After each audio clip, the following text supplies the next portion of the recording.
Thank you very much. Hi, everybody. My name is Mateo. Pleasure to be here with you. Thank you for giving me the opportunity to speak.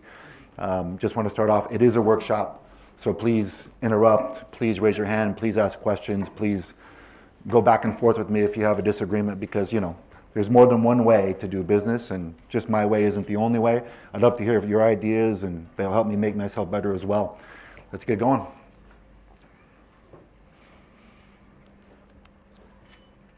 So as already explained, here's the brands that I've ran before and the brands that I run now. So I've done my family business, which is Azteca, which I was the chief operating officer for when I was 24 years old back in Seattle, Washington. And after that, I moved on to Burger King, Buffalo Wild Wings, Texas. I worked for Oleon for a long time. I did fine dining with Vogue Cafe, Aubain. I opened Dylan's Candy Bar in Kuwait. And I had Le Patissier de Rêve, which is the finest pastry in the world from France. What happened? There we go. What's going on over here? Alice Pizza, which is an amazing pizza brand in, thank you, it works now, huh? Beautiful. So, even at this level, we still have technological problems. L'Occitan Cafe. So I've done all of this, 30 years in the restaurant business. So I'm thinking, well, Wasim told me that you are all some of the finest and smartest people in Bahrain. Is that true? Yes, absolutely. Right? Absolutely, right? So I'm sure you can take 30 years in like a 1-hour presentation. Is that true? Yes. Does anyone not understand the question? All right, let's get going. So if we're talking about business, I'm sorry about that. If we're talking about business, business always starts with one thing. It will always be one thing, which is leadership. Okay, leaders lead, and without leadership, businesses don't succeed. 2, you have to have a great product. 3, you have to have great customer service. And 4, you have to have a marketing plan. But I want to remember these 2 things: leadership and building a good product. Without those 2, there's no chance of success in business, ever. Does anyone know the law of the lid? Crickets? Okay, anyone know John Maxwell? Yes. Tell me. The law of the lead is it's whatever your level of leadership is, that's the lead. So whatever it is, you can't go above that. So your business is covered by that lead. Unless you're able to raise the lead, then you Right. can raise your leadership. Did you read the book? I'm a certified coach. Well done. All right. Well done. Absolutely correct. The first law in the 21 Laws of Leadership by John Maxwell is the law of the lid. You can never have a business better than you. The business can never be better than the leader. The leader is the lid of the business. So you have to always work on yourself if you want to improve your business. The company can never be greater than the person running it. Jim Rohn, one of my, one who inspires me, learn to work harder on yourself than you do on your job. If you work hard on your job, you can make a living. But if you work hard on yourself, you can make a fortune. So the first chapter of our presentation today is going to be about leadership. What is leadership in today's world? We've got cult of personality leaders. We have leaders that, what we would say in the business, have an empty suit. They have nice suits, but underneath the suit is white. Right? So the question is, in what I study and what I believe, is that leadership is something more than just having a nice suit and looking good and being the shiny object in the room and having this greatest resume. It's called characterological leadership. Something that we used to believe decades ago, but we've kind of forgotten. When you study characterological leadership, there's going to be about 13, 14, 11, depending on the study, different personality traits that make up a great. You want to be an entrepreneur, you want to be successful. The solution: create something. Creativity. First, that you have to create a product or service that people will buy and will continue to buy. This is the most important thing. Some people, when they start businesses, they focus on, okay, we're just going to start, we're going to market, we're hopefully going to make some of our money back, and then the business goes defunct 2 years later because the people don't want to return to buy. Okay, so it's very, very important. The themes that we talk about, characterological leadership, but also product. The product has to be amazing. You're all entrepreneurs, or you want to be, right? Yes. One thing we know about the future, it will be different than it is today, correct? Yes. Right. So how do you cope with that? The best way to predict the future is to create it. And hopefully we're in a room of people who are going to create it for themselves, right? What happened? All right, so we're creating a product. How many of you already have products that you've created or services? Some of you, right? Can someone tell me about the process that you went through to do so? Go ahead. I killed myself several times. You did what? I killed myself. You killed yourself. Well, back to sacrifice, right? Well done. When we're doing a minimum viable product means basically the beta or the alpha. And if you're going to create an idea, I recommend you start with the consumer. All right? Create something out of your own vision, because your vision is what makes things beautiful. You have to be authentic. But then involve the customer that you would want to have over the long term in the process. Start with the customer focus. All great businesses have customer focus. They are religiously dedicated to the customer feedback that they receive. So, get your minimum viable product, which is your beta test, then go to your customers, go to your friends, get feedback, take it, have the courage to understand that, hey, just because I created something doesn't mean it's the perfect way to make money, or it's going to be the best product in the market. Have the courage and the self-analysis to go to your consumer or your potential customer and find out if this is going to work or not. Business School 101, brand value proposition, USP. Everyone heard about these things? Right? Okay. We don't, what's that? Someone's shaking his head. Who's shaking their head? No? Okay. In the middle is where you want to be. You have an experience, you have IT problems, you have product, but this is the most important slide right here. If you're an entrepreneur, you're not creating a product necessarily, you're solving a problem. Okay? This is the most important thing you have to understand. What you provide has to solve the problem of the consumer, or as the consumer sees it. In the middle there, between the problem solved, between the services that you offer and the benefits offer, you have a value proposition. USP, of course, as everyone knows, because you're all business school, you're the smartest people in Bahrain, right? You have to have something special. You have to have something between what the customer wants, what you do well. It says the business, but remember we're entrepreneurs, so you have to do it well, not just the business. And what the competition lacks. Is that applicable in the food sector? I'm going to talk to you about that in just a moment. You guys know my brands. We just talked about them a little bit. I'm going to go through the USPs of good. Resolving a problem there. Food is there. Yeah. Exactly. So there's various USPs. Okay, price, convenience, different. There's actually four. Price and convenience are the two most important. So when I get to Caribou, because we're going to go through the Caribou USPs in a minute as an example, great question, and we'll talk about those. All right. So back to what we said. Have your creativity, step one. Layer in the consumer needs. Talk to your customers. Figure out what they want. Step two, map out your product features. Focus on strengths, claims, points of differentiation, USP. Match the insights and features from rational benefits for emotional benefits. And we'll talk about that in marketing. Now in today's world, you have CSR, corporate social responsibility, right? So there's an emotional attachment that you need to form with your consumer. We'll talk about that more when we evaluate the emotional attachment Apple produces with their consumer, because it's the best case. Go ahead, you have a question? ESG, which is also SDG, ESG is also Right. very, very important to have this word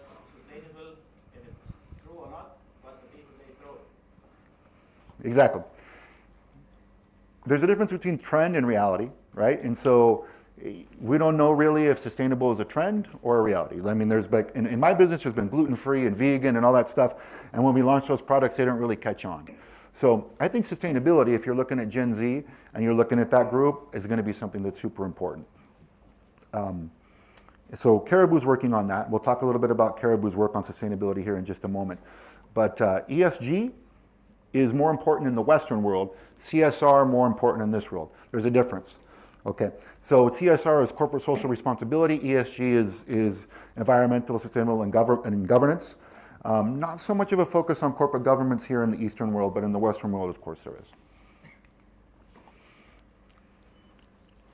Okay.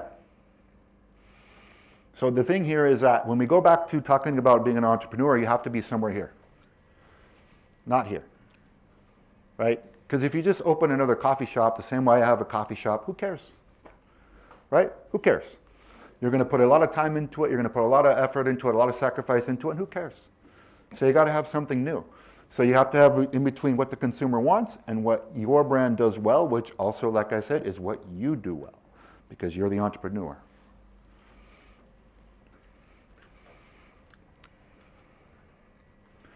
Some beautiful examples. Canva. I'm sure you guys have all had to make presentations before, right? Canva gives you something that you never had before.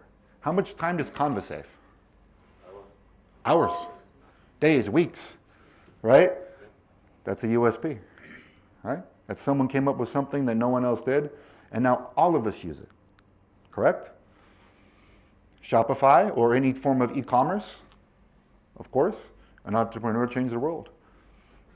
Bezos and Amazon, all these individuals, they changed the world. So, if you're going to change the world, think of something that no one's done before. Here's the Caribou USPs. I don't know if you know them, but we'll go through them. We use Rainforest Certified Alliance beans. Okay, so they're different quality of beans that you get from any other coffee shop. They're certified, meaning that the farms that these beans are raised in have sustainable practices. They have reasonable pay for the farmers, because these are usually in places like Africa, Sumatra, South America. But these farms are certified that there is a reasonable amount of pay and that the sustainability of the farm has been guaranteed by the Rainforest Alliance. Caribou's handmade food. We don't outsource our food. We make it ourselves in our own bakery every day. Oh, we have music now. Good, man. See, we're improving, right? Caribou uses fresh milk. If you go to any other coffee shop, you're getting shelf life milk, right? Caribou uses fresh milk. And we use real chocolate. Real chocolate chips, not a powder or anything when you order a hot chocolate. So those are the USPs of Caribou. We are all natural, sustainable, like the gentleman pointed out. And that's what we believe in Caribou. And when we talk about all my brands have a similar background. Fuddruckers, we don't import a frozen beef patty from somewhere else and then serve it in a bun that we got from some baker down the road. We bake our own buns, we grind our own beef, and we do it all ourselves. So all of my brands have that type of ethos, and that's kind of the way I run this company. Okay, let's take a look at the video.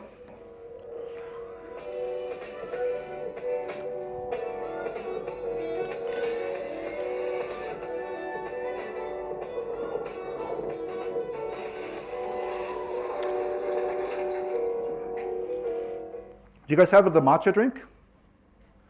Yeah? Did you like it? It's pretty good matcha, isn't it? Right.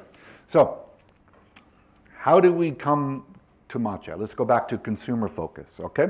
So we create a minimum viable product, and then we taste test it against all the other competitors' matcha drinks for weeks. With consumers, with ourselves, until we get to a point where we know we have the best product. What does it take to have the best product? Well, sometimes it requires better ingredients. And almost all of the products that we launch and we bring to market in Caribou, they're going to have a higher cost of sale, meaning the COGS or the price of the ingredients, than our competitors. You okay? Nico? Oh, okay. Yeah, gotcha. don't focus on the wrong numbers. We're going to talk about numbers in a little bit, okay? Put it in the cup. Product quality is the most important thing. All right, we talk about leadership, we talk about product quality. Those are the most important things. A lot of our competitors, they just take a syrup and a Sprite, or a syrup and lemonade, and they sell it to you for $2.BD. We don't like to do that. If you look at my lychee drink, it's got real lychee in it. It's got real fruit in it. You don't have that in any other competitor, right? Does it cost me more? Of course it costs me more. But I'm not really concerned about the margin. I'm concerned about the consumer. And most importantly, the product. The other USP of Caribou, if you've visited some of our stores, you can take a look at some of the stores that we're building.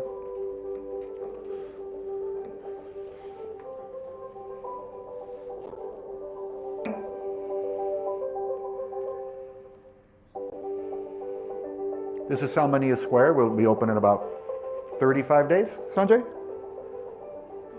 2 weeks. Ah, see? He's getting faster every time.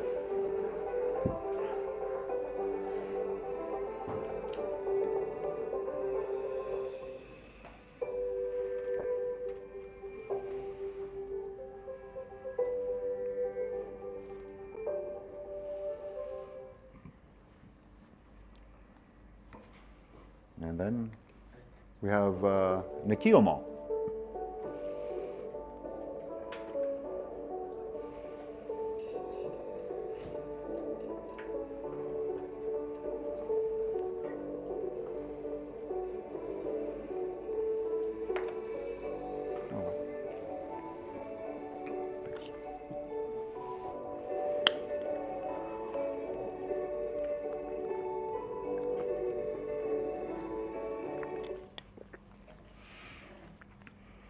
So, how did we get to these level of designs? I took a look at the market. You go to most of my competitors. I try not to say their names. They all look the same. Every store looks the same.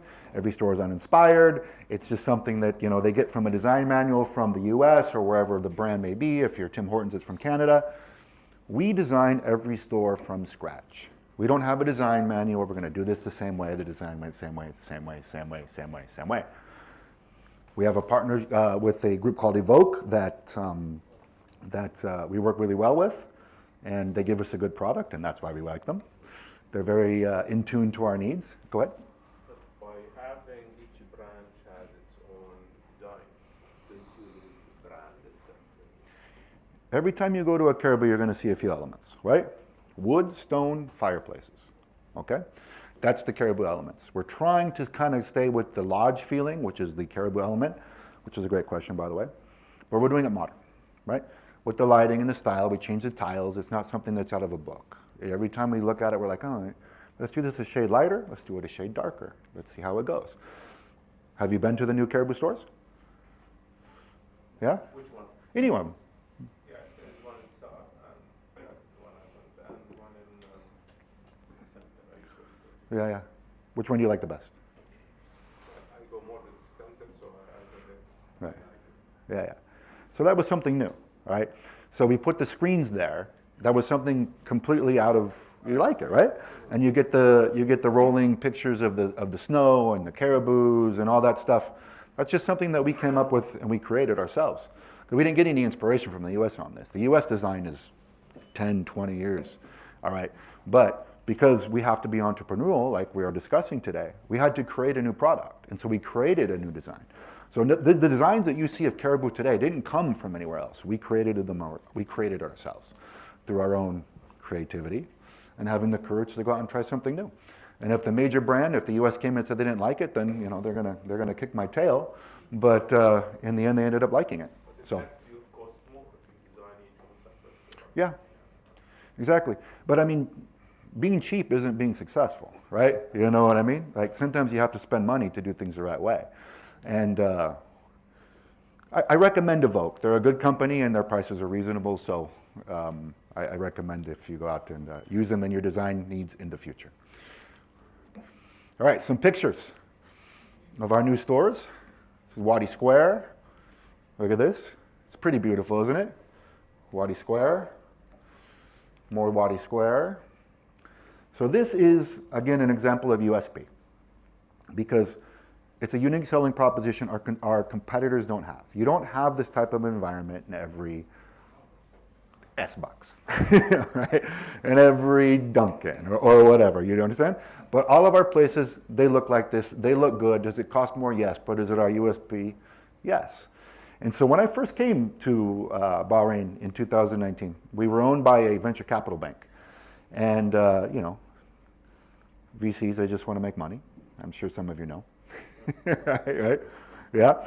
And so they came to me and they were like, we have this problem, Mateo, where just too many people are in our stores studying and not buying anything, And, I told them, I was like, look, okay, we're not Starbucks. Starbucks is more convenient speed getting it out. Caribou is more come hang out and relax a little bit, right? And so the VCs are like, let's just try to be like Starbucks. Well, no, okay? The USP of Caribou is you have this great environment, and you have to stay in this environment. And that's why I keep improving the environment as I go on. This goes back to courage. Sometimes you have to have the fortitude to tell your owners and tell your bosses that no, this is who Caribou is, right? We're never going to be Starbucks. We're never going to be Dunkin'. We're not going to be those guys. But we are going to be Caribou, and we're going to focus on being the best Caribou that we can be. Some more imagery. This just opened and hid. That's beautiful, isn't it? There's Okay. one item in your branches that makes it unique. Tell me. It's the quality of the chairs. You feel really comfortable and sincere about it, which is, I don't know, if it's an advantage or disadvantage for you. People sit too long. I've been doing this for 30 years. My father has been doing this business for now almost 60 years, okay? You take care of the customer, right? Give them a nice seat, give them a good product. That's how it is. So, yeah, there is a reason why the furniture is the way it is. There's a reason why our outside patio furniture is very nice, very cushioned, because we want you to stay and enjoy. All right? We want you to stay and enjoy. We don't want you to be treated like get out, right? That's the difference between us and our competitors. That is our USP. I don't know if you've been to our new store in Hid. This is in GB Court building, our little kiosk. We got a new kiosk coming in Seif Mall as well on the other side. We have that one branch in the main atrium. Now we're going to have another kiosk on the other side. It'll look similar to this. Okay, that's USP. So I hope I illustrated through the points of view that what I do with Caribou, what I see is the USP for Caribou. It's different than the competitors, and we try to execute it the best way we can. Why business planning is important. Now we're going to talk about thinking. When you're building a business plan, and you guys have all tried to start a business, you're trying to figure out how to make money, all right? There's a difference between fast thinking and slow thinking. Fast thinking is the thinking that we do on a day-to-day basis. We're going to do that, we're going to do this, we're going to move, we're going to do this. Slow thinking is the most important thinking. This is where you actually sit and do the plan, okay? When you do a business plan, what happened? Did I hit the wrong button? We're on Kickstart again. Can we go back to where I was? I have to click all the way through? I'm going to give you guys a... Okay.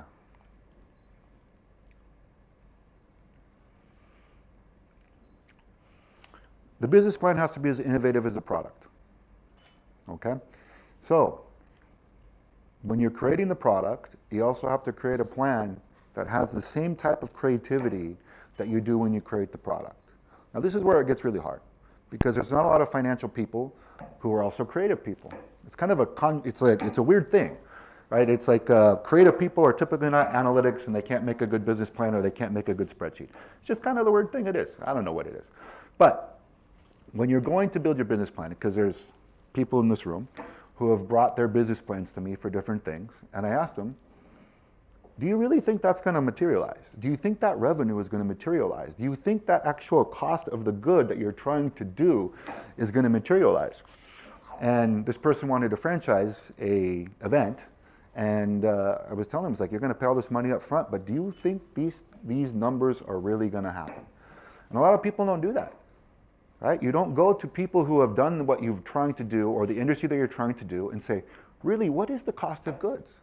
And what is the cost of goods going to be for me when I'm just buying 100 items instead of 1,000 or 10,000 or 1 million like a big business does. People don't do that. So I encourage you, just like I encouraged you before to go out and ask your consumers on how to build your product, go out and find people who are in a similar field than you and ask them to look at their financials, ask for advice, ask for guidance on what actual cost of goods are going to be, what is the actual labor going to be, what is your salary going to be, how are you going to live, how much time are you going to sacrifice, and what's the opportunity cost of that? Because you see this all the time. You'll see businesses that, hey, we had 30 billion in revenue, but we lost 10 billion. You hear it all the time because they didn't actually do the plan. You didn't actually do the numbers the correct way. And invariably, those businesses will be out of business, and invariably, your businesses will take their place. Know your numbers. Everything in business can be expressed numerically. So we do a lot of Talabat, delivery. You guys, everyone know what Talabat is? It's like a way of life, right? Okay. So Talabat can tell you exactly how many milliseconds it takes from an order to get from you to my store before someone accepts it, starts making it, and then actually says the order is ready. They can tell you everything. How many times, they need to call the store, they can tell me how many rings it takes before I answer the phone. Everything in business can be expressed in numbers. So you have to be able to analyze your books and know which numbers are most important for you. In my business, we've got about 10 numbers, 12 numbers that we track daily. And it's not revenue, it's not sales, because we're looking for numbers that actually drive the sales. We're looking at repeat, what's that? Returning customer, yeah, but we're also looking at things like how many times does an LTO get reordered? Like how many times do we launch matcha and then does the matcha decline? That's a bad sign, right? That means that we actually went through the whole product development process, but the consumer is not accepting it. So what do we have to do? We have to have courage. We have to go back and we have to fix the process, figure out what went wrong. So there's drive-through speed. There's Talabat response speed. There's, it just goes on and on, right? And all these numbers, and you just look at them and you can only focus on a certain amount, but find those numbers that are your main numbers and just focus. Just drive those. And for us, it's a lot of different things. It's how many people are reposting or resharing our Instagram images, how many people are commenting on our posts, how many people are coming back and giving positive feedback on a new product. We watch all of that religiously. And we just kind of went through a lot about this. Knowledge is power. Knowing your numbers is the key to financial success and a brighter future. If you're not a numbers guy, find a numbers guy.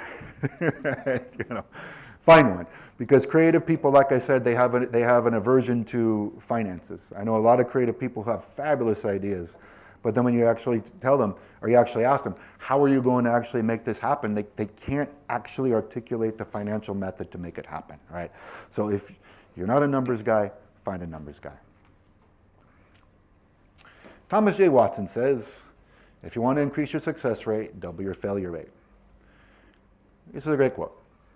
It means that we're all going to fail, okay? Failure is a part of life. It's super important that we all look ourselves in the mirror, have courage, and say, guess what? We're all fallible. We're all human. We all make mistakes. I make mistakes every day when I run this business. The answer is not to be proud, to have the courage to look inside and say, when I did something wrong, or when something doesn't work in business, what is it in me that created this problem? Improve myself, improve the business. So, when failure happens, good, right? Change, get up, get better, right? It's not a matter of times you fall down, it's how many times you get up. Customer experience enhancement. Back to marketing 101, business school 101. Everyone see the funnel? Of course, go right ahead. Regarding failure, where do you define what if it's not failure, or success? Like, what about the gray area? The gray area where it's not exactly failure, Right. But you're not exactly succeeding either. Where do you draw the line? Did you have a goal? Yes. Did you reach it? Not yet. then you didn't do it, right? So there you go. So that's pretty much the simple answer is, okay, you want to be a 10? You didn't 1, but you got a 7. Okay, great. Good. That means you're ahead of a lot of people. Okay, so how do you get from 7 to 8 to 9 to 10? Right, a lot of people may be content with 7. Some people may be very uncontent with 7. I would be very uncontent with 7, personally. This is my style and my manner. But Okay, what if you're at 7 and you keep trying to get to 10 and you're being resilient, but you don't know if you should continue to be resilient or if you should pursue something else? it's a great question, right? And the only way to answer it is look inside. Look at you. Can you fix the problem? Can you identify the problem and can you fix it? And if you can't do either, then, try another product, right? But, that's a fabulous question. Good job. Everyone knows the marketing funnel, right? Business 101. Back to that. Okay, so there's a lot of you in this room who have awareness of caribou, but you probably never tried it. That's fine. There's a lot of you in this room who have awareness of considered trying caribou, but you didn't want to because a Starbucks is closer to your house. There's some of you who have tried and now have a preference for it and have purchased. And maybe there's a couple of advocates in here. I don't know, but, go ahead. You're an advocate? Appreciate you, man. I like you a lot. So let's talk about how do we get advocates.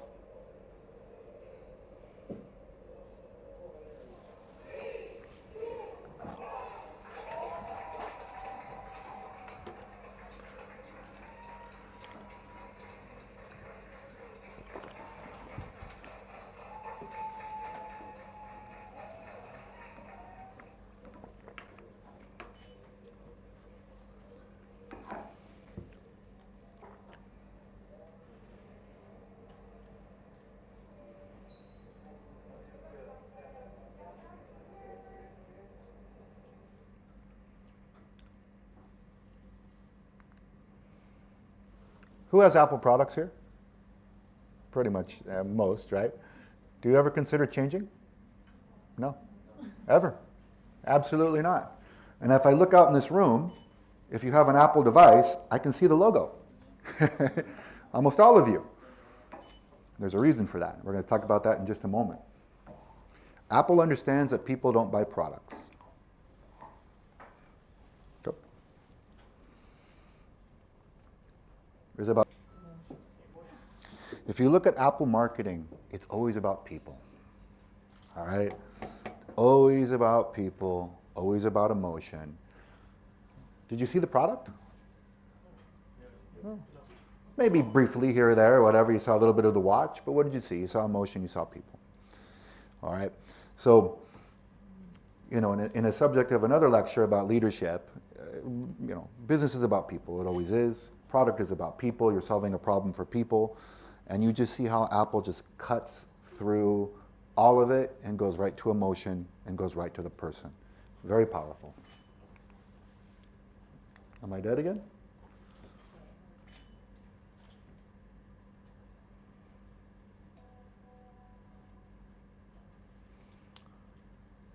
People don't buy products. They buy identity, they buy emotion.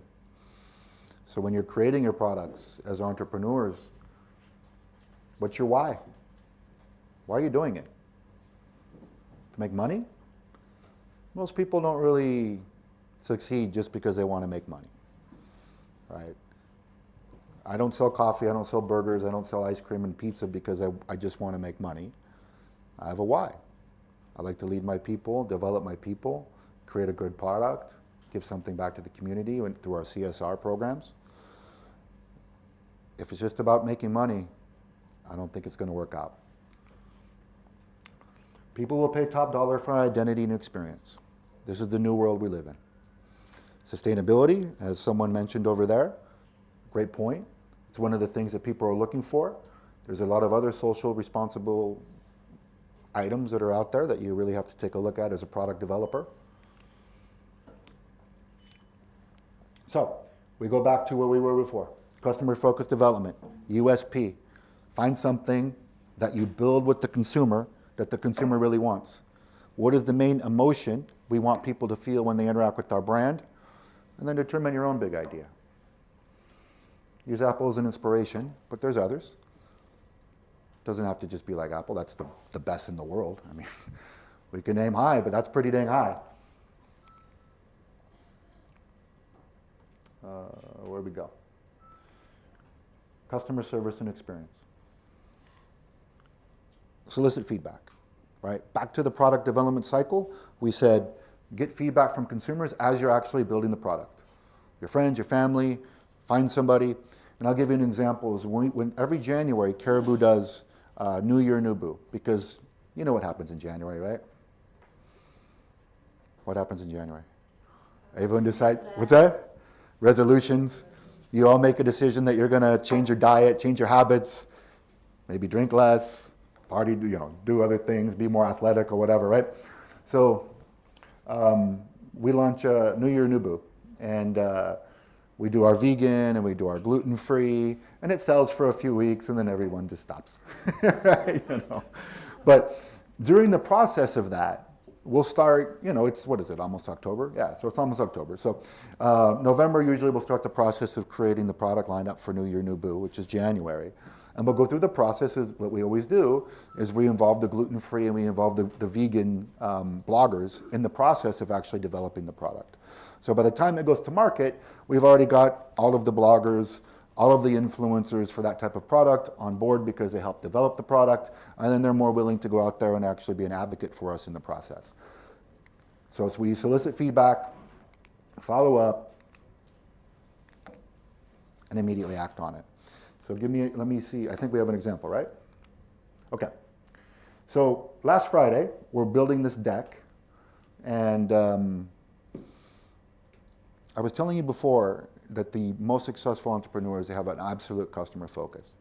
So, who do you think manages my Instagram? You. Your wife. My wife. I got some jokes for that, but we'll pause for that. In our company, the Instagram for all of our brands go directly to me, head of marketing, and the head of operations for those brands. There's nobody else who manages the Instagram. So anytime a complaint comes in, it comes directly to me, or it comes directly to Sanjay, who's head of operations for Caribou, or it comes directly to our head of marketing. Okay? Screenshot of the complaint is taken. It goes into our WhatsApp group, depending on which brand. District managers act on the complaint, call the guest immediately, resolve the complaint, typically between 10 to 15 minutes. This happens 24 hours a day. Someone is always on the channel. And in fact, my head of marketing is on a plane right now to Tokyo for holiday. So I'm going to spend a lot more time on Instagram answering comments and concerns. But can we re-roll this so I can read it to him?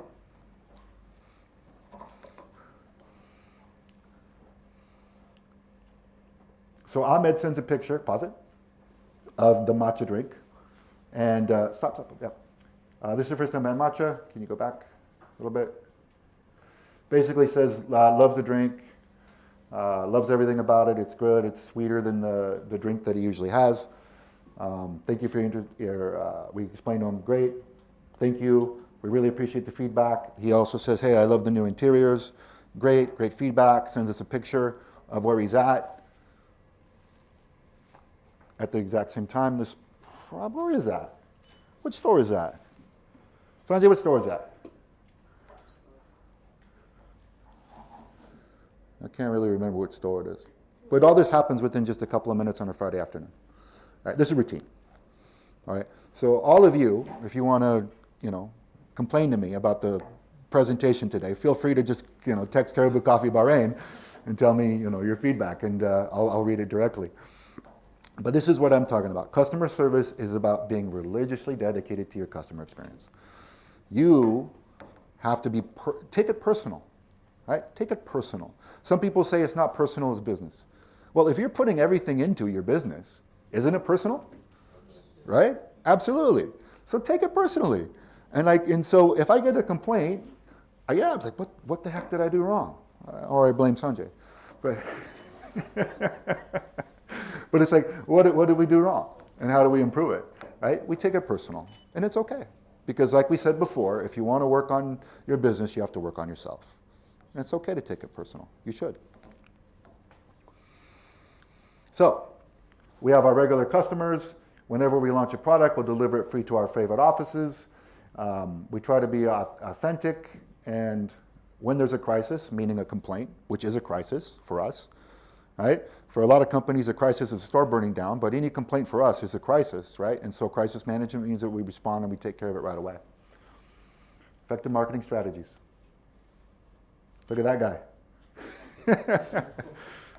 It's a nice suit, by the way. I kind of like that one. I haven't worn it since that day, but the best marketing is to have a good product. Go ahead. Yeah, I have opposite opinion, because usually what happens, you have a bad product and good marketing to sell, but you have a good product and bad marketing, you don't sell. This happens to a lot of German companies when they come here. Oh, we are well known and la la la, they don't make marketing and then they fail. So I think you have to have good marketing and reasonable product. Not a bad one. Really? That's a debate. That's a very interesting point. And you look at a lot of coffee chains that are in my business. Yeah, they have a questionable product, but they're ubiquitous and they have a lot of locations. So, but in the end, I believe that the best way that you're going to succeed is having a good product that spreads through word of mouth and effective marketing. Put it in the cup, right? Meaning put the quality product in the cup for us. If you're a restaurant, put it on the plate. You'll see many restaurants that don't even advertise. Some don't even have an Instagram, but you can't get a table. Why? Because they put it on the plate, because the product is so good that people come and they bring their friends and they recommend it and they spread by word of mouth that they don't need an Instagram. So put it in the cup, what we would say for caribou, put it on the plate, as we would say in the restaurant business, and whatever service you offer, put your heart into it. Now, good point. The best way to kill a bad product is to market it. So this is Brian Tracy. I mentioned Jim Rome, Brian Tracy, John Maxwell, Jim Collins. These are fabulous authors, and I hope that you take the time to read from them, because they really influenced me when I was growing up as a young leader in my 20s. So basically what this says is, if you didn't go through the customer process of developing the product, you didn't get it all the way there, the quickest way to kill it is to market it. Because now more people are going to try your product, and you're going to go out of business faster. Right? You're going to get more bad word of mouth, you're going to get more poor online reviews, you're going to get bad comments on Instagram. And this just happened, just recently for me. I live here in Bahrain, and I got an ad for a teeth whitening service, and I was like, cool, okay, great. Let me check. Then I went to Google and checked it, and had like a 3.3 reviews and a bunch of bad comments. The ad got to me. I was interested in actually going to the service, but I went online, saw the reviews, and there was a bunch of complaints about the doctors not being friendly and so on and so forth. So I didn't use them. And there you go. Fix your product before you market, because if you market a bad product, no one's going to use it. Well, how do you go through the MVP process? Because essentially an MVP, you're just doing it's a minimum viable product. You're presenting them the minimal amount of basically selling points or features. But the concept is to try to get it out there so that you can learn quicker and then iterate over it. But if we're too held up about getting the product to the best possible level, then we won't get that. We won't get enough learning. Okay, so it depends on the type of product. What kind of product do you want? The software. Software. Okay. Are there groups of individuals who can test software for you? Yes. That's a good place to start, right? And do you have friends that can utilize your software? Yes. Okay. That's a good place to start. So I'm sure there's online places as well, I've heard of, where you can bring your product and they will test it for you and debug it for you and do all these things, right? In the software business. What's the USP in your software business? Convenience and automation. Convenience and automation. Okay. Is it good? It's a 7, right? It's still early Yeah. Essentially, when you ask for friends' opinions, it's less, it's a lower quality opinion essentially because they're not the real audience Right. most of the time. Absolutely. So they may give you like a good opinion, like they like it, but they're not the actual user. They're not the user. They're not. I mean, their opinion is nice because your friend's always going to tell you, "Yeah, it looks great," but I'm not ever going to use this, right? Exactly. So, essentially, you need to launch and get feedback from real people. yeah, well, that's what's called a beta, right?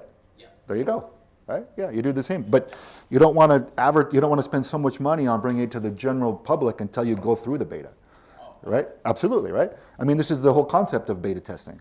You know, I mean, I was a gamer back in the day, and I used to beta test Blizzard games.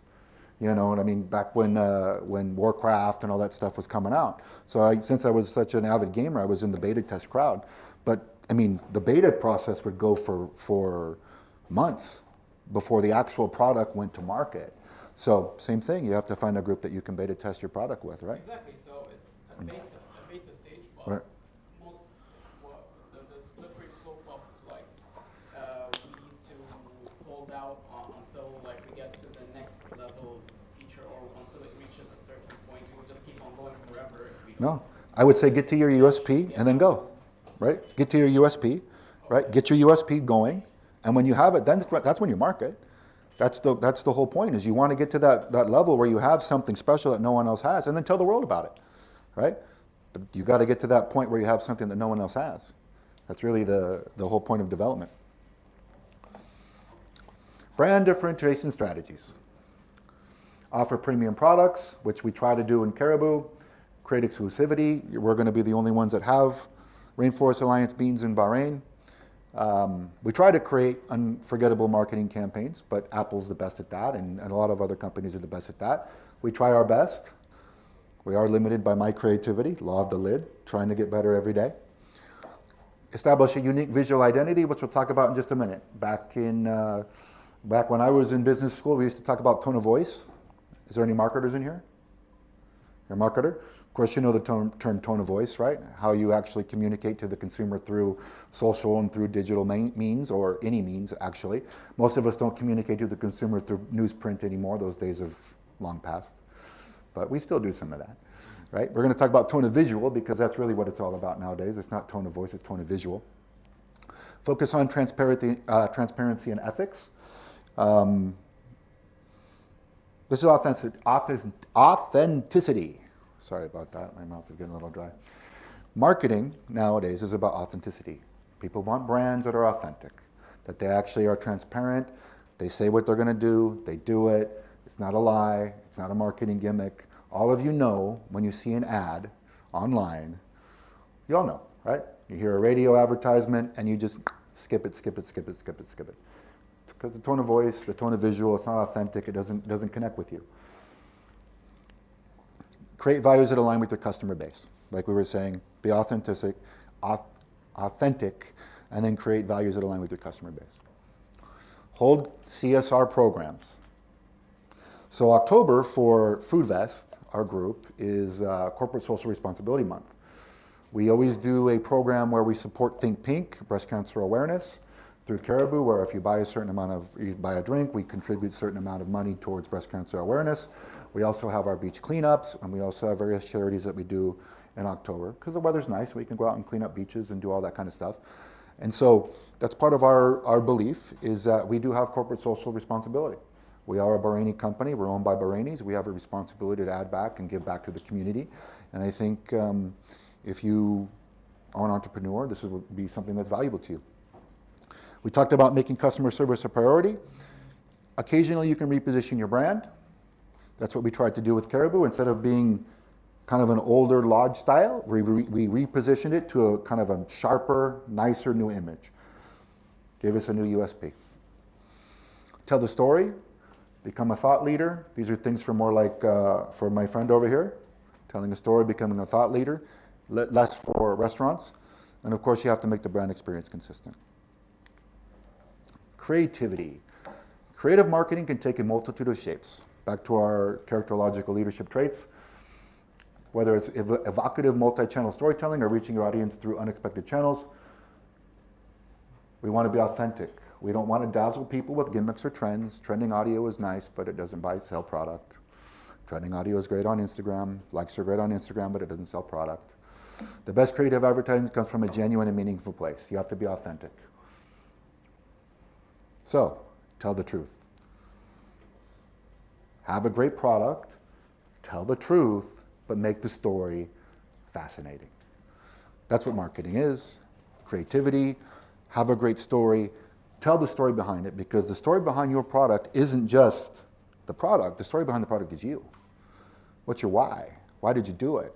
Are you doing it because you want to support farmers in Sumatra? That's why we have Rainforest Alliance coffee. What are you doing your product for? Why are you making your product for? Make money. It's to solve a problem. Yeah, solve a problem, right? And if you solve it, good, good. Do you have something, my coach? I have a quick question. Go right ahead. On your input. Of course. How much effort or how much emphasis should one place on, there's the company brand, of course, and there's the personal brand that has risen in recent times. People are making a lot of focus on personal brand. And of course, there's a product brand. I look at someone like Apple that you referenced. Everybody knows Steve Jobs. Right. And then Apple. And then the different products that they have. Tesla is another one. We all know who Elon Musk is. Right. And so he has his personal brand, and someone made a comparison about the social media following, that a lot more people follow him as a person as opposed to people following Tesla. So as entrepreneurs, where does that play in terms of, should we be looking to, I know we should be looking to build our personal brand as well as our company brand, but I'd like to get your take on it. Well, this is where we have to go back to courage, and we have to have self-analysis. Elon Musk is a great personal brand, right? Now, can I go out there and be an Elon Musk? Probably not. So I'm not going to really focus on my own personal brand too much. Okay, so if you have the ability, the charisma, and the ability to go out there and be controversial but still sell product like Elon Musk can, these are unique individuals, right? And so you have to really make a decision, can you do that?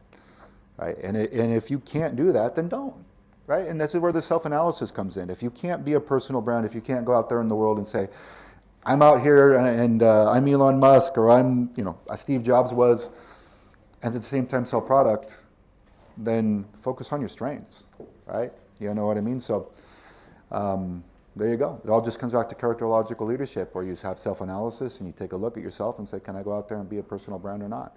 And if not, develop your brand, develop your product, flow through your product with your emotion and your love, and the rest will take care of itself. Tell the truth, make it fascinating. That's the basics of good marketing.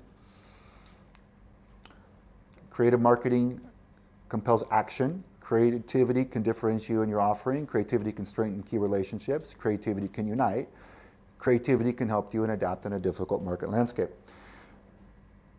You guys are all TikTok users probably, Instagram users, right?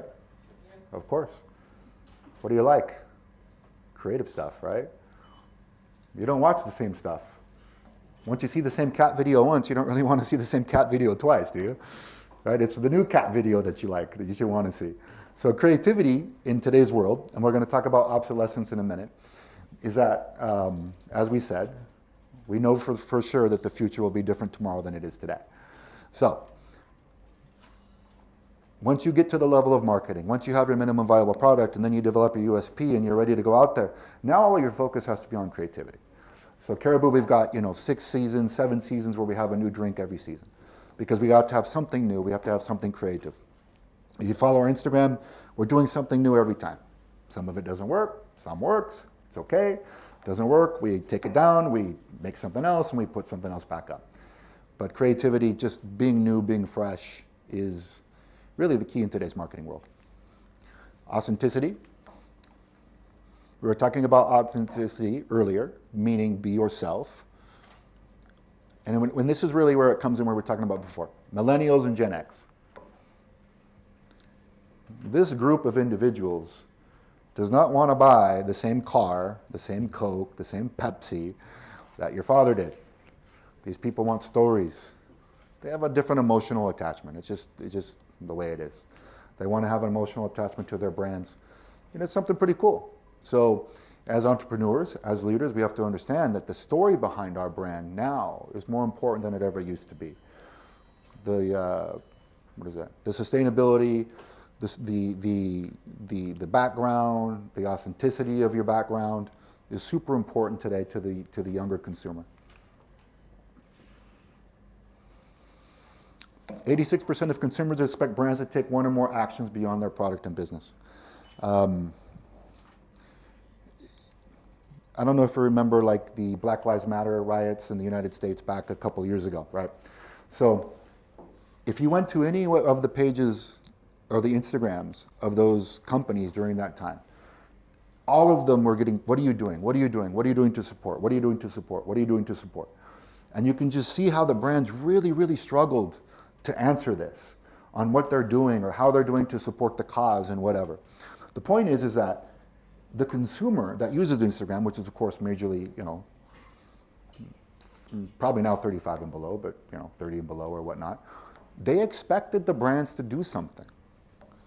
They expected the companies to do something. And companies today are having a real hard time with this. They don't know what to do. It's politics and all of this, right? And when I was in school, it was always, stay out of politics. Don't touch it. But if you're in the United States now, you got to do something. If you're in the Western world, you have to be in line with values at certain points because the consumer's going to ask, where do you stand on this? So, and that's because of the youth, the Gen X and the millennials. Very difficult world. The only thing we know about the future, it looks like we typoed that up, is that it'll be different. Peter Drucker. Peter Drucker is another great thought leader. What works yesterday will have diminishing results after that. What works tomorrow, what works today will not work tomorrow. All right? This is the concept of obsolescence. Is that today's trending audio on Instagram isn't going to trend next week, right? Or next month or whatever. So great. Sorry. We're successful today as Foodvest or Caribou. We're doing great. We're opening great stores. But every store, we build a new one. We look at it and we say, okay, let's take a look at the design that we just built. Sure, BCC was nice, great, good. I haven't built another one like BCC since then, right? Every store is different. Every store is new because we go through the process of analyzing each store that we built with our design team at Evoke and say, okay, does that work out? How does the consumer sit? How do the guests sit? Where do they actually like to go? What's the traffic flow like? And then we build a new one. And we start from scratch every time.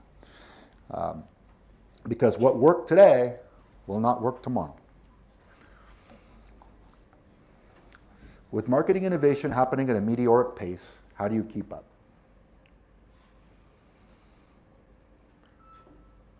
Don't be afraid to try and what, fail?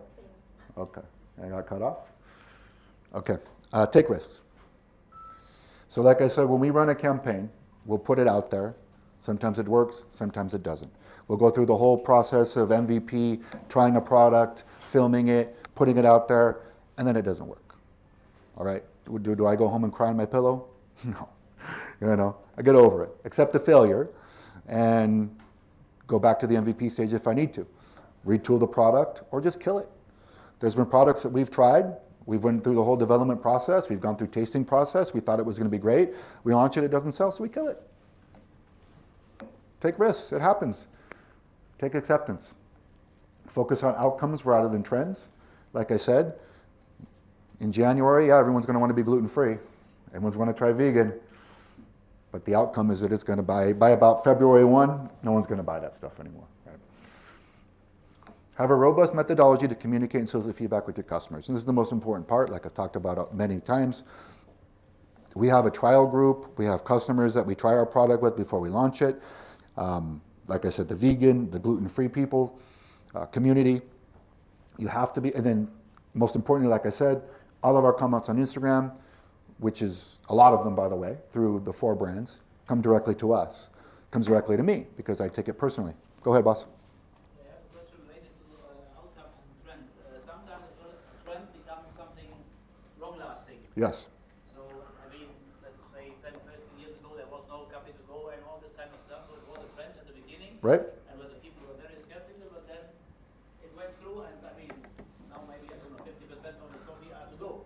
Right. So, so when there's a trend, we jump on it, okay? You have to, right? Matcha, that's a trend right now, so we're doing it. But we're gonna actually look at the numbers and decide, are we gonna make this a permanent item, right? So that's what I mean by focus on outcomes. Don't have a product that's gonna be a trend if the trend isn't gonna hold or it's actually not generating revenue. There's a lot of trends out there, like vegan, like I said, and gluten-free, but those trends don't last past January. And it's very rare that some of these trends that actually start continue for a long time. But you have to try them. That's part of business, right? A trend comes, we'll develop a product, we'll put it in. Like for example, this latest drink we have with lychee with real fruit, that went extremely well. And it was a summer drink because we wanted to do a fruity drink for the summer. It went extremely well, and now it goes on the permanent menu. So the outcome is that it sold a lot, and the consumer response was very positive. So we focused on that outcome. If the drink didn't sell, we wouldn't have kept it. We wouldn't have kept it on the permanent menu, right? So that's why we say by focus on the actual result rather than the trend. Try trends, you have to, right? Because you don't want to miss one. Well, don't be afraid to try and fail. I have a question actually. Go ahead. What's the fine line between being trendy, but also like copying someone else? So like for example, the Barbie movie came out Right? very recently, right? Did you like it? Learned a lot about you guys there. So a lot of brands just think everywhere, think products and all this stuff, right? Yeah, So we all didn't the do that. brands are actually doing the same thing, right? Right. So that's trendy, but it's also copying other people, right? So what's unique actually about that? So my question is, do you have to jump on that as well? Okay, or should you like do something else that is more unique, for example? I would say be authentic. Are you a trend follower? Yeah. Okay, then follow the trend, right? But if you're not a trend follower, don't follow the trend. Do something else, right? Because if you're copying someone else, you don't look authentic. Your consumer is not going to. It's not going to resonate with your consumer. But occasionally, you do have to do these things, right? This is where we're really like business decisions matter. Like you have to either, if you're going to do the Barbie thing, do it better than anyone else. Or offer it at a better price, have a Barbie special at a better price, do it better than anyone else if you're going to do it. But don't just copy, right? And most importantly, like I said, be authentic. If you're a brand that doesn't copy, that doesn't do that kind of stuff, then don't do it, right? You have to always be yourself, be authentic. It's the most important thing. There was another question. Go ahead. Should you always jump on trends that are inherently temporary, such as like the Barbie example? No? Everyone knows that this is a temporary thing, so eventually it will just disappear at some point. We didn't even touch it. To jump No. onto the wagon. No. We didn't even touch it with Foodvest. Yeah. We didn't even touch it. I mean, it's like, I just don't like to do that kind of stuff. Like, I like to kind of be myself and be authentic. And yeah, I mean, there was, we could have done a whole bunch of stuff with Barbie with our ice cream brand, and no, didn't want to do it, right? Because that's just not, I mean, Caribou and my different brands, they have nothing to do with Barbie, right? They just don't. So it wouldn't be authentic for me to go have a pink hamburger. It just wouldn't work, right? So I was authentic and I just stayed with our ways. We didn't touch Barbie. Go ahead.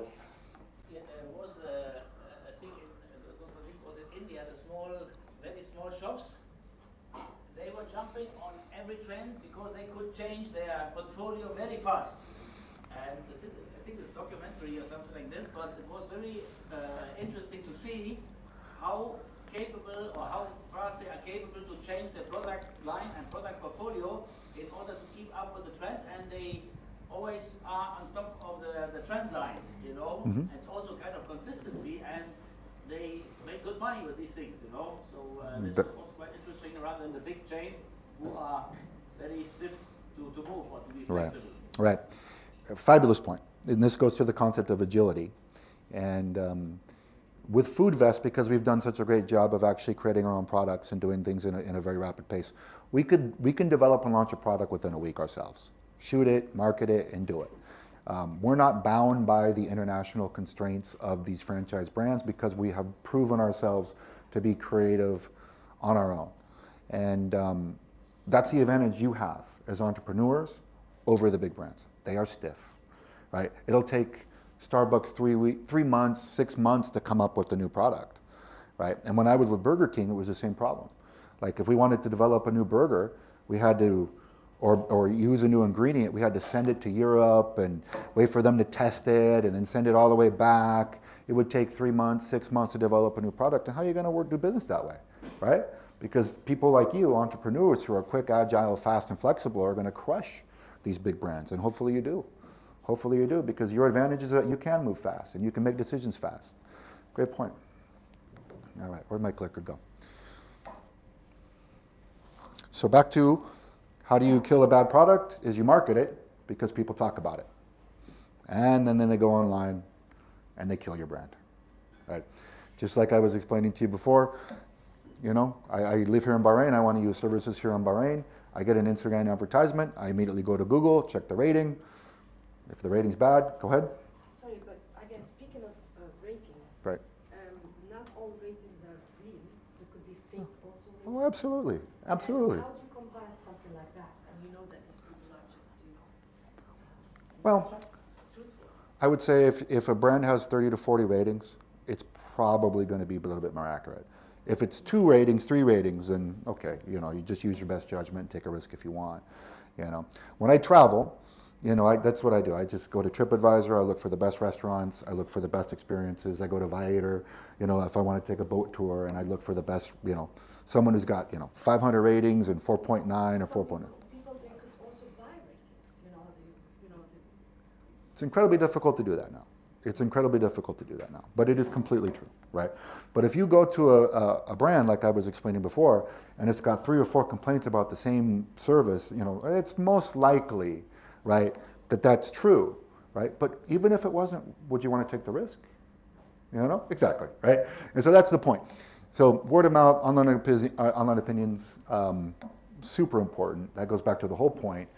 90% of all business problems can be solved by investing in the product. If you have a good product, there's going to be good word of mouth, there's going to be good reviews, then the marketing will be effective. Go ahead. Yeah, we had a case recently in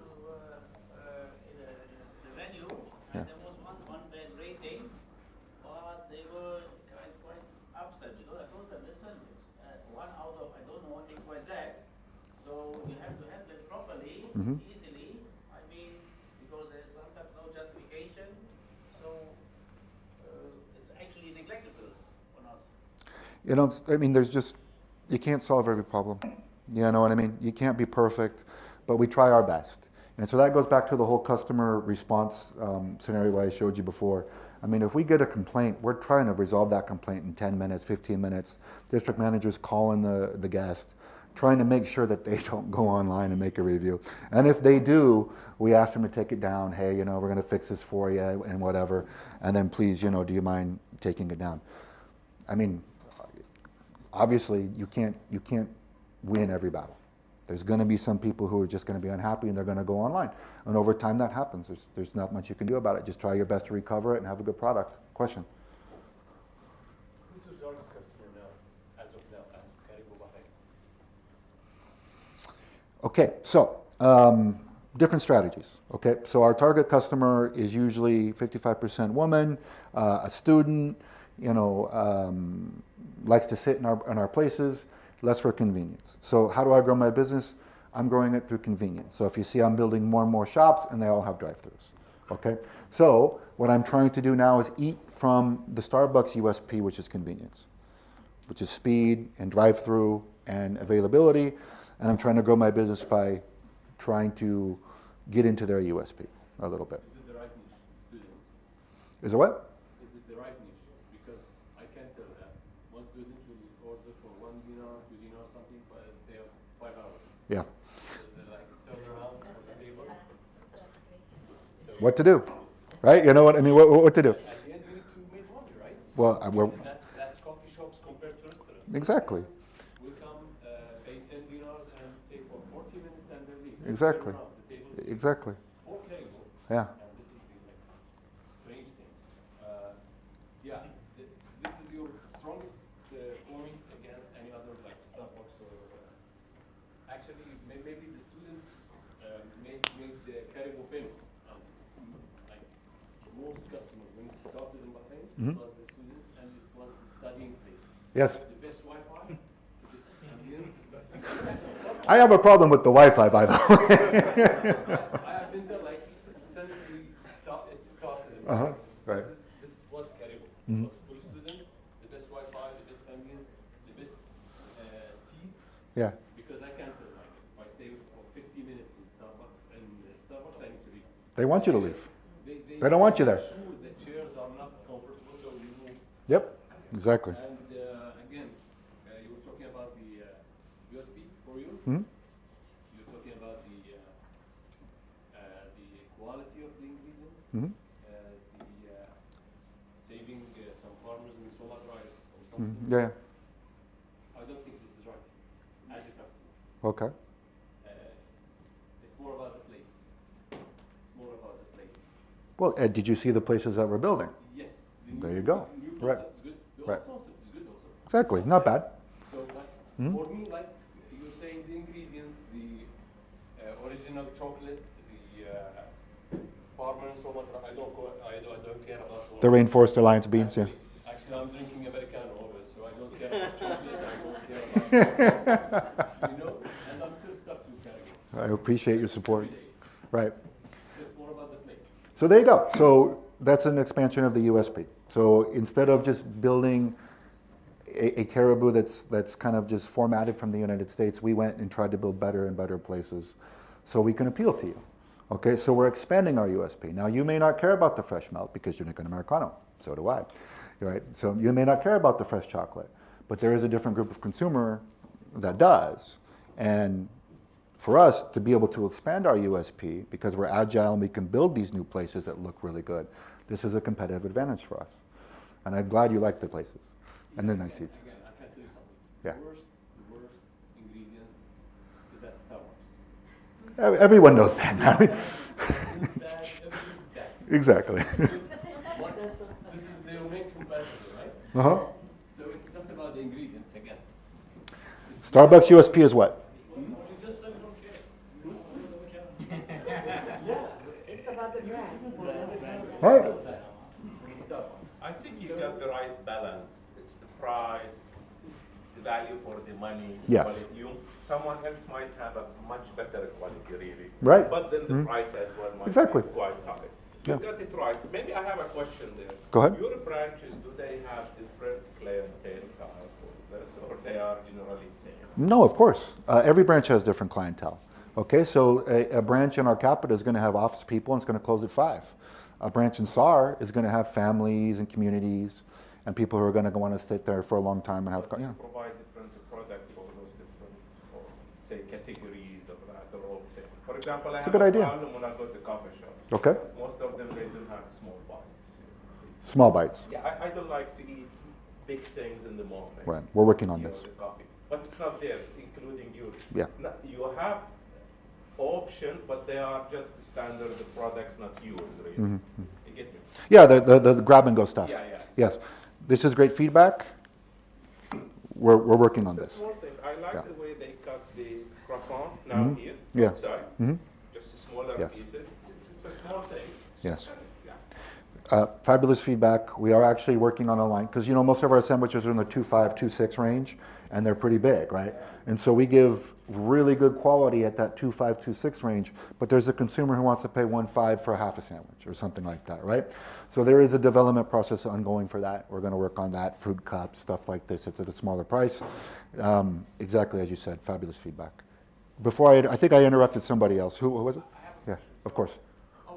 It seems like your main strong suit is and main focus is brand loyalty, evident by the convenience and you're making basically the customer feel at home. Hmm? But on the other end, you're competing with Starbucks who have a higher brand recognition, so Right. more people know them. Hmm? How are you planning, or what's your strategy to basically get up to that level of recognition? Probably more, probably in the context of Bahrain, for example, Mhm. or the GCC Hmm? region. Right? Because obviously Starbucks is more recognizable. Of course. Because they see it in many countries and they see it more often. Mhm. So opening more shops, that the main strategy of making it more recognizable, in addition to having loyal customers? Well, that's a fabulous question. So I would say opening more shops is becoming less of a priority because I'm getting close to 40 now, getting pretty close to saturation.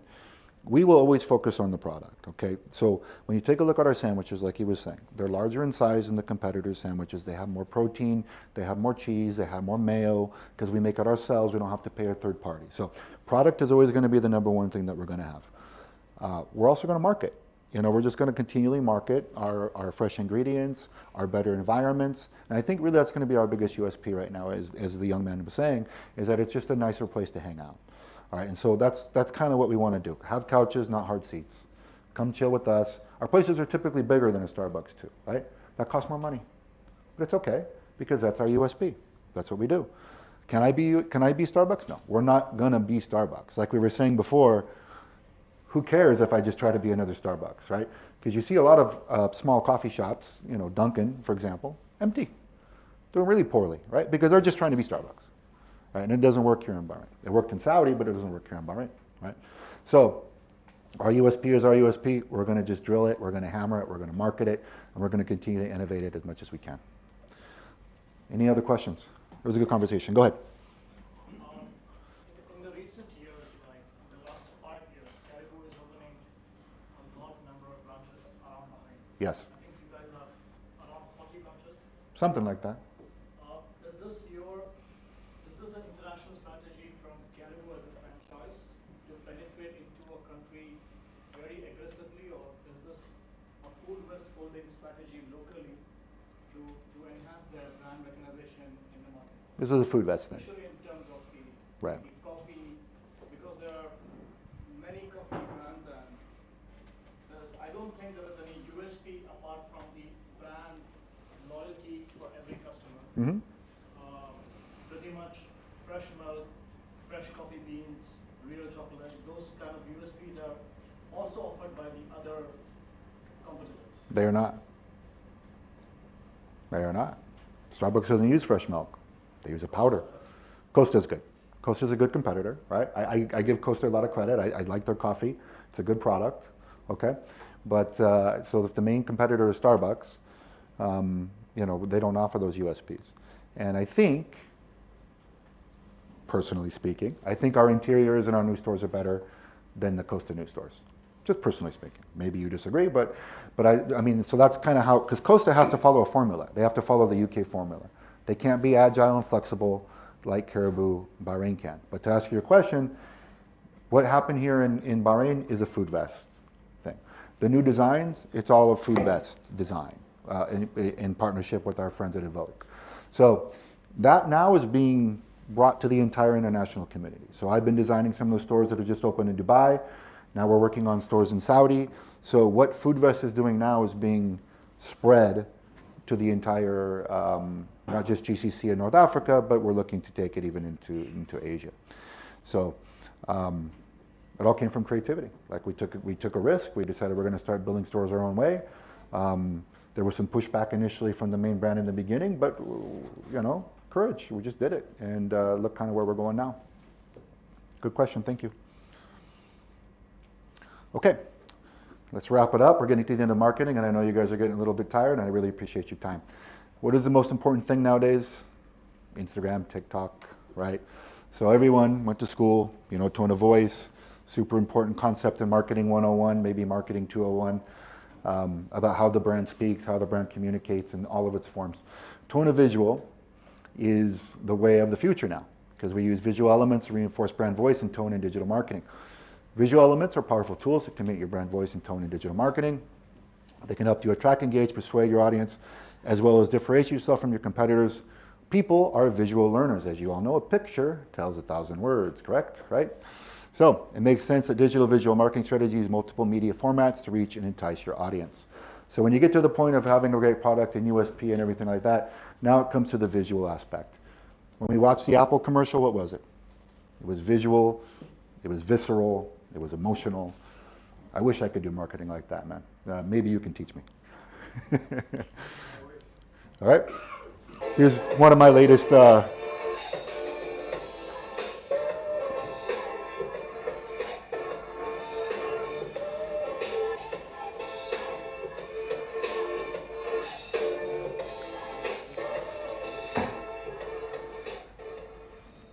So pretty nice advertisement for Insta there and TikTok. And so, very nice visuals, very nice colors, contrasts, and things like that. We can do a whole hour lecture on how to use Instagram correctly and how to use TikTok correctly. And then I think my friend can help me a little bit on that one if we were to do so. But just an image of what we do. I have my own in-house agency. We don't outsource any of our marketing. We have our own studio inside. We have our own designers inside. So we don't do any outsourcing because outsourcing is inauthentic, in my opinion, right? So I have the people that I like running marketing for me. Go ahead. Yeah, I have a question related to the competition on marketing. Right. You know, there's the two famous cola brands who are always teasing each other, or the car brands. So you have learned something like this in petto in the future, maybe, which is then funny and kind of very award-winning marketing award or something like this. Do we have the talking caribous? Yes. Do you have it? Can you put it up? You don't have it? See if you can find it. Yeah, we do Talking Caribous in the winter. So I'll show you Talking Caribou. This was an award-winning campaign for us. If we can find it, we'll put it on the screen. But this winter, we're going to do it in Arabic. It was in English before, but we'll do it in Arabic this year. But you have this type of competition, where you have specific brand which you are attacking, or not attacking, but competing in a funny way with? I typically don't mention the other brands. All right? I typically don't, right? And I would say 99% no, but sometimes, yeah, why not? Right? Sometimes why not? I'm trying to think of a couple times because I have wanted to attack the other brands directly at some point. There is a time and a place for it. There is a time and a place for it, but be very careful. Do you have a question? Yeah, I have a question. Huh? You keep on mentioning TikTok, Instagram, Mm, TikTok, mm. Instagram. So you're all for digital, you don't do outdoors advertising? as No, well? we have outdoor advertising. We have magazine advertising. We do it all. But I would say the majority of our marketing spend is association with things like Comic-Con, with Aldana, with charities and other government organizations. That's where the majority of our spend is put. After that, it's going to be the digital, but you don't need to spend a lot on digital to be effective. But particularly in a country of only 1.4 million people, you can reach a lot of people for a little bit of money. So I'm sure some of you have used Instagram ads, TikTok ads, and all that stuff. It's super effective in Bahrain. It's super effective. It's cheap, and if your creative is good, you're going to have a lot of success in digital in small countries. It's really a good thing. Are we done? Audience questions? Sorry.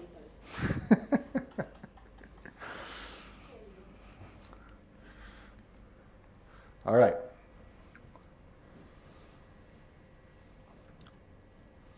Okay, so here were some of the questions that came through the registration. How to create a need in the market. Well, first of all, it's easy. You create a product that people need. I really don't know how to explain that much more. The market is there. There are needs. You have to create a product for them. Is manufacturing franchising possible? And the answer is yes. So Katopi is an example, right? It's food manufacturing, but it's manufacturing. So yes, of course you can franchise Katopi. How to survive your first year as a startup company? Well, you have to have a business plan to make sure you have enough money. That's pretty much it, right? So a lot of entrepreneurs, when they're starting their companies, are also working at the same time.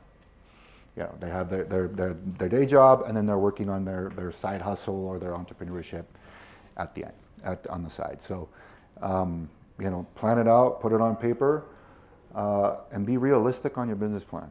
Now, I've been in companies many times where I've been told to exaggerate my budgets, exaggerate my forecasts and all that stuff to get a project approved or a project passed.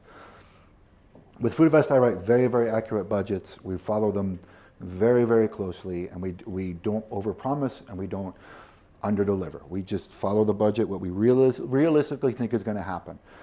And this is the only company, after 30 years of doing that, where I'm allowed to do that. All my other companies, it's overpromised. No, we want 10% more revenue, 10% more profit. And those things really never materialize. So when it comes to Surviving your first year as a startup company, make sure you're honest with what your costs are going to be. Find out other people who can help you generate a business plan that's going to be successful, and make sure that you know what you're getting into. Like we said before with characterological leadership, there is sacrifice, and it's going to be hard. Okay? All right, so finally, you want to put the talking caribou on?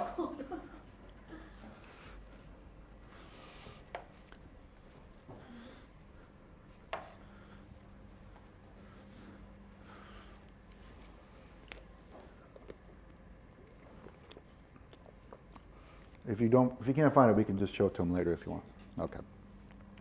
Before we conclude, any questions? Go ahead. Speaking of startups, what is considered a good? I know this varies a lot between different startups, but what is considered a stagnating growth rate, or a less desirable growth rate versus an excellent one? How do you determine? Obviously, sometimes it's very obvious, but other times it's not as obvious whether you're growing at a good rate or not. So for you, in software, that's a tough question. I couldn't tell you the answer. But for us, so when I moved to Florida in 2008, it was basically just, we opened one unit, we got it to be profitable, and then we opened another unit, and we got it to be profitable, and then we opened another unit, and we got it to be profitable, and then we started opening 2 units and 2 units and 2 units. So in the restaurant business, if you open 1, 2, 3, and they're not profitable, you're in deep trouble.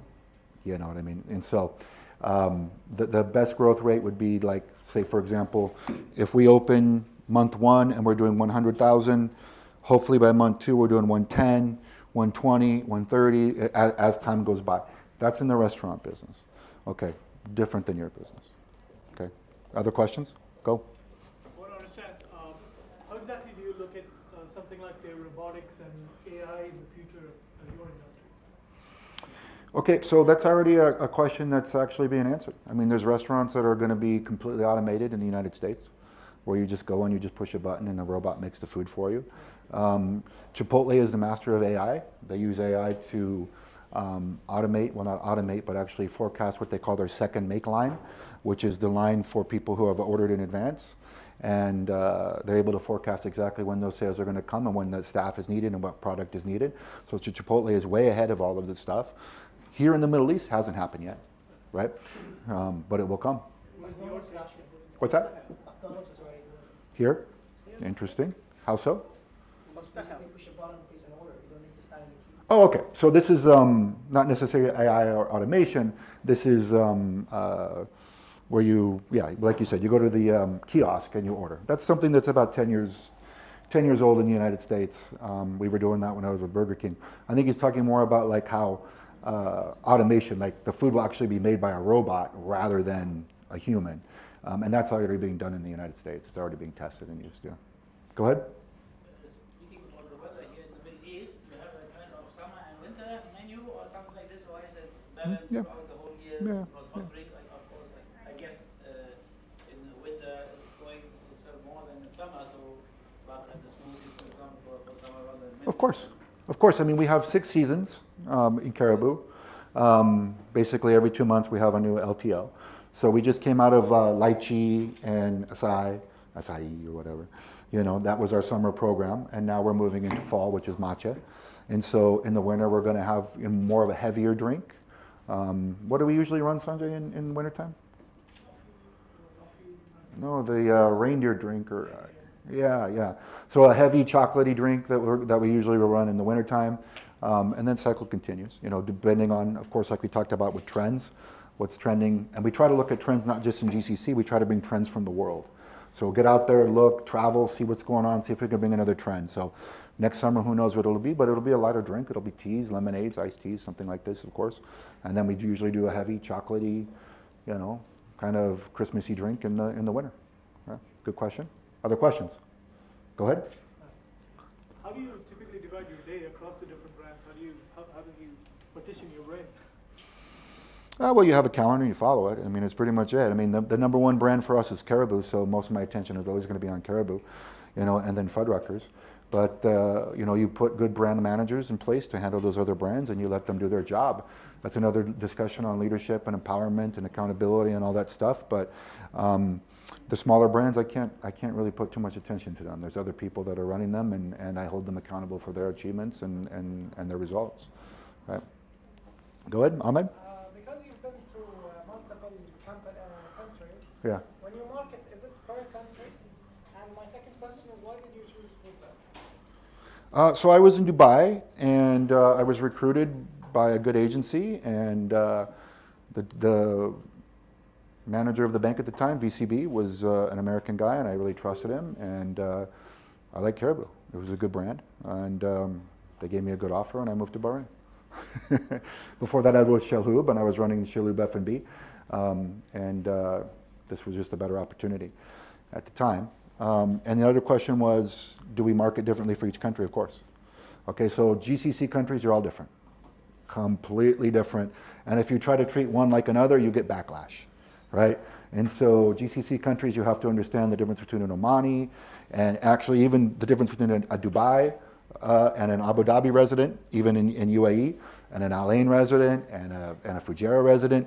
I mean, in that market, there's like 6 or 7 different marketing plans that you have to utilize. Bahrain and Kuwaitis are completely different, right? And you talk to them in different ways. They have different consumer preferences. They, and like I said, if you try to actually go out and treat one like the other, you're going to get a backlash. It's not going to work. And I appreciate that. I appreciate the pride of each one of you guys' your country level pride. Good. Other question? Go. As CEO, what's the best way for you to balance between doing the job itself and leading? How do you find that balance? Okay, so when I got here, it was more like doing the job myself most of the time. Okay? But as time develops and you have consistency in your people, consistency in your values, consistency in your leadership, the people learn how to do the jobs themselves to a certain extent. So I'm responsible for the entire organization. I'm responsible for all the results. So if my team cannot provide it, I have to jump in and do it myself. It's just part of the job. But over time, they build that capability. And it's actually one of the most satisfying things that you can see as a leader, as a team becomes cohesive, more of a family where there's going to be arguments and disagreements inside, but we're always united against the outside. They self-police, and they hold each other to standards that I don't have to actually do it myself anymore, right? And that's 4.5 years now that I've built a team that's been this level of success. And sometimes it takes shorter, sometimes it takes longer, but the key is that as a CEO, if it is to be, it is up to me. The job has to get done, and if I don't have the capability on the team, I have to find it from outside, develop it from inside, or do it myself. What's the number one trait when you're acquiring talent? Or what do you mainly look for when you're hiring someone, a new talent, so that they can withhold your values that you look for a year or months, or as you said, 4.5 years later? I'm not a resume guy. Okay, I'm not looking for the best resume or the most long experience and all of those things. Again, I'm looking for characterological traits. For me, I like people with a little bit of chip on their shoulder, man. I like entrepreneurship. I like people who want to go out and kind of do things on their own, who don't want me to manage them every day, who want to kind of push the boundaries of what can be done. And most importantly, the word is grit. Just people who find a way to win, who have gone through a history of fighting battles and fighting battles and fighting battles, small or large, small or medium, but have overcome things in their lives that shows that they have this resilience that's required to actually succeed in business. Good. Any other questions? Go. Yeah, Matthew, I have a different question. Like in the beginning, you talked about leadership. Right. What would be the best leadership style to implement in the beginning of the business? Or what is the best entrepreneurial leadership? And what is your leadership style? Well, I like, characterological leadership is the word I like to say. But if you look at the commander, analytic, supporter, promoter, the box that some of you are aware of, I'm a commander / promoter. meaning that I'm used to being kind of, aggressive and in charge, but also trying to be positive at the same time. But as you grow, you learn that your leadership style is whatever fits the needs of the team. And sometimes I'm my natural commander style, sometimes I'm not. Sometimes certain individuals, as you grow, you learn that they don't react well to that, right? And so you have to make sure that you understand how your team reacts to certain behaviors and certain leadership traits and qualities, and make sure that you do the right thing when you're dealing with them. Now, what's the right way to start a business, and what's the right way to be? I mean, just be authentic, man. Your way. That's it, right? If the product is you, you're the one, right? You can't. There's only one person that you can be, and that is you, right? You can't be me. I can't be you. I can't be any other leader. I can't be Elon, like someone was saying. I can't do that stuff. All I can do is be me. And as long as you focus on being the best you as possible, I think you have the best outcome, or the best chance of a positive outcome in the future. Right. Other questions? Okay, so business is hard. Looking at yourself characterologically is hard. Looking at the weaknesses and looking at whatever product you make, it's hard. These are hard things to do. It's hard to say that it's hard to make a good business plan. It's hard to look at our product and say, I made this product and it's not good. Now, believe it or not, there was a time back when American presidents actually spoke with eloquence and inspiration. Now, it's been a while since that's happened. Right?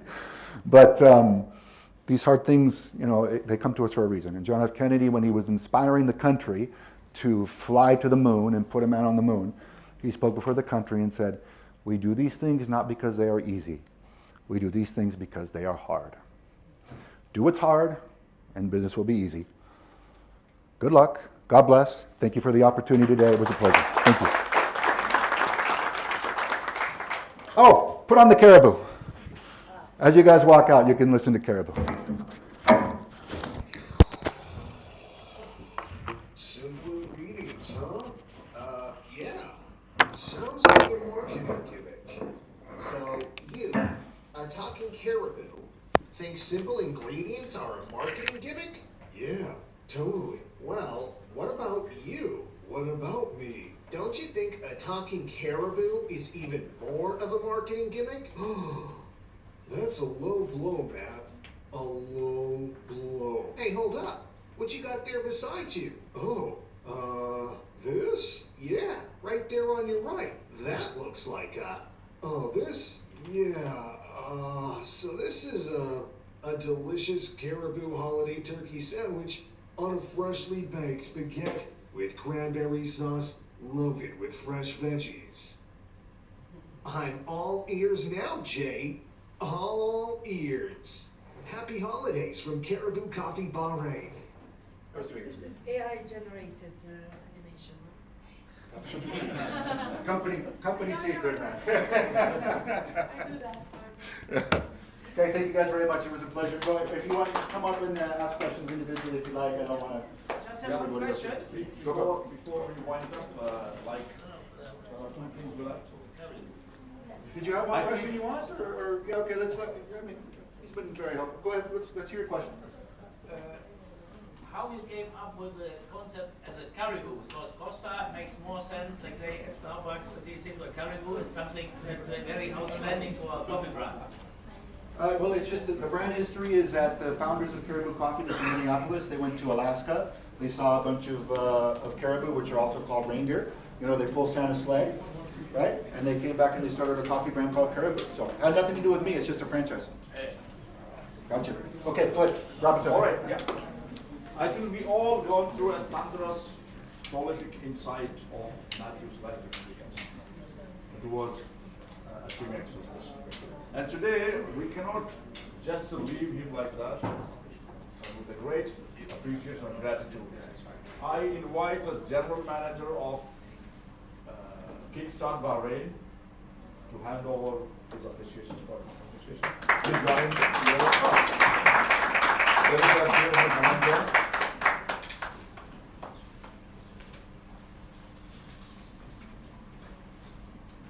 Thank you very much. I appreciate you. Thank you so much.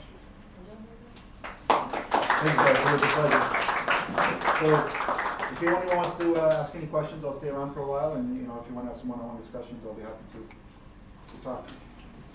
One, two, one more. Good. Thanks, guys. Thank you very much.